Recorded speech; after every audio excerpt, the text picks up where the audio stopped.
I think I saw the countdown there, Lee. Three, I two, think you one. did. We're on. Hello, everybody.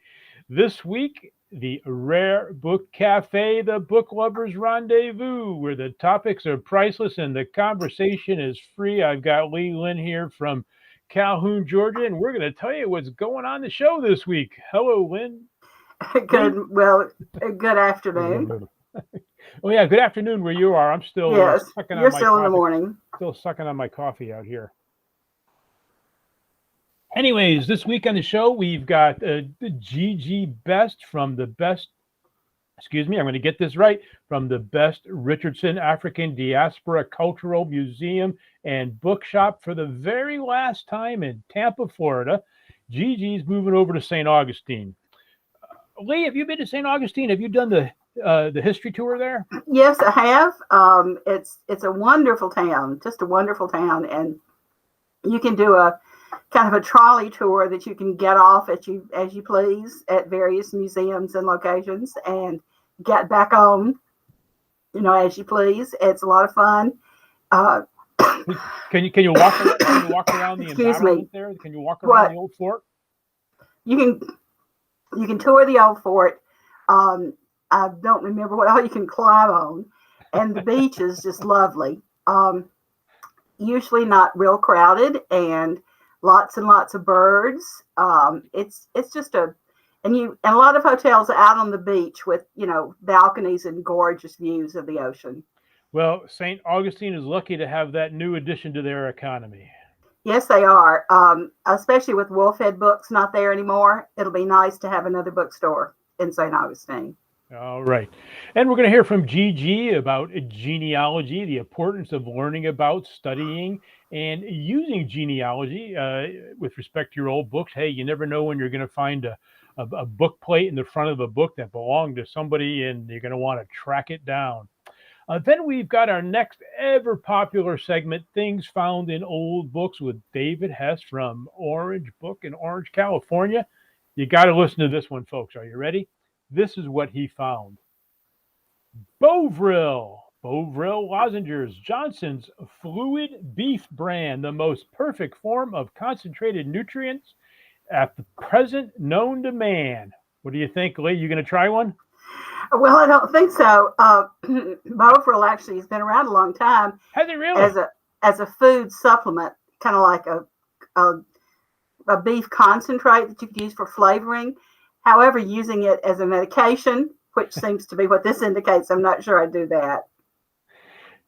This might be a good segment for to get Barbara Lowe back on the show with some medical labels, bottle labels, and some old-timey bogus medicine ephemera.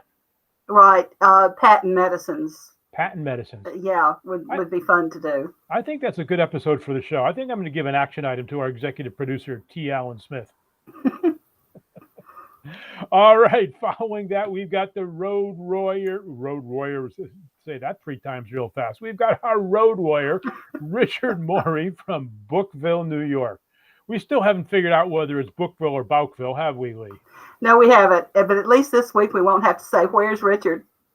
Because we know where he's going to be. We know where he is. But we don't know where he's going to be the following week. No, we don't. And then Mary Kay Watson.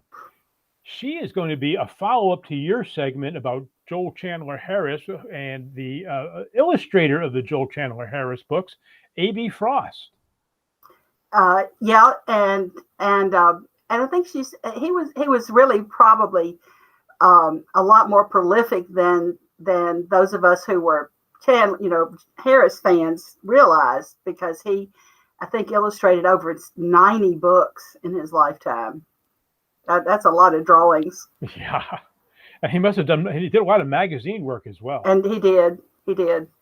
Well, that really was the golden age of illustrations. I mean, it really was Thomas Nast and all of that crew.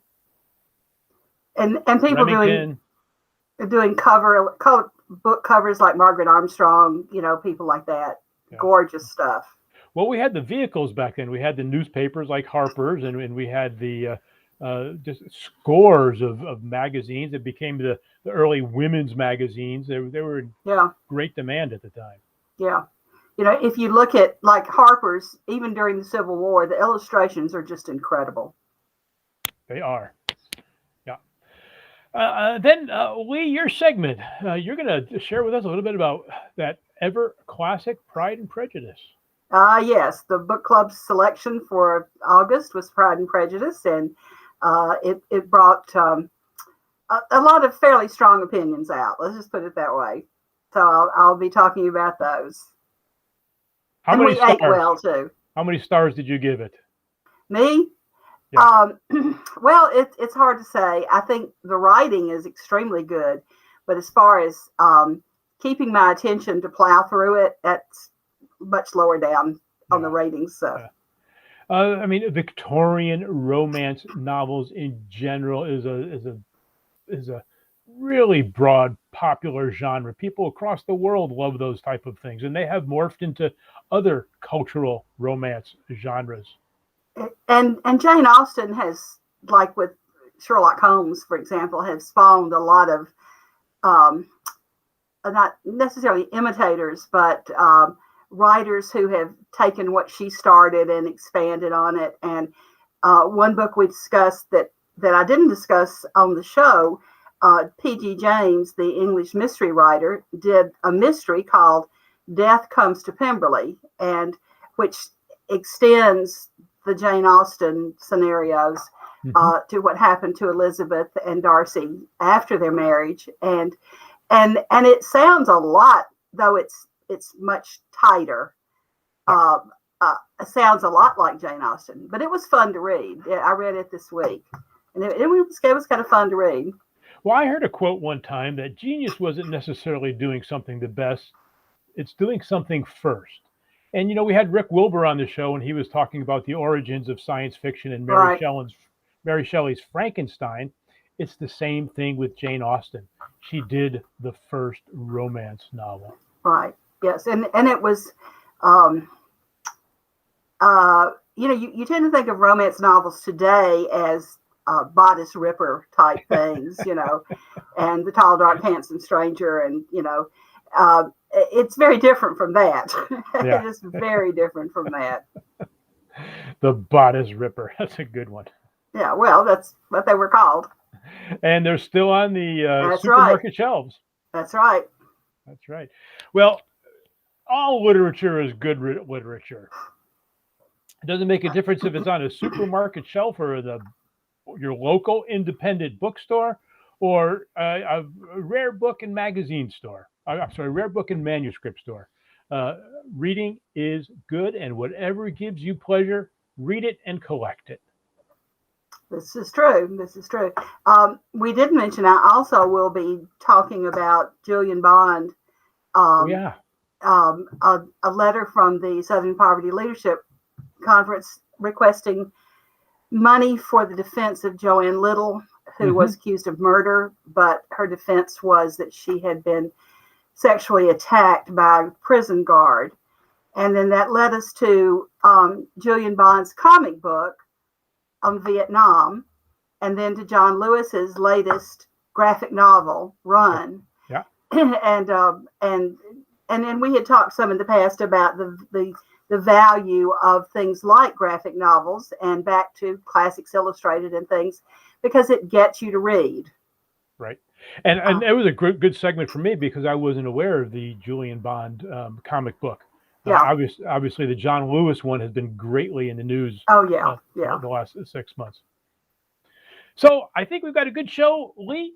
And folks, if there's somebody you would like to be brought back onto the show, or somebody you would like to hear from, or some segment you would like to expand on, please leave us a comment in our Facebook page or send us an email at rarebookcafe@gmail.com, rarebookcafe@gmail.com. Let us hear from you, because you're going to hear from us. And I think people may not realize that, when we were going live on Saturday, it was easy to do a comment and we would see it immediately. That's a good But point. We'll still see your comments. So it doesn't matter if it's 3:00 in the morning that you're watching and you want to leave a comment, leave them, because they will be read. Good advice, Lee. Thanks for So, pointing that out. Okay, folks, 12:30 Eastern Daylight Time. We're going to drop the show, and you can listen to it on Facebook, YouTube, or wherever great podcasts are delivered, where you will find us at Rare Book Cafe Raw. that's right. See you tomorrow, Lee. All right. Virtually. Virtually. Bye-bye. Bye.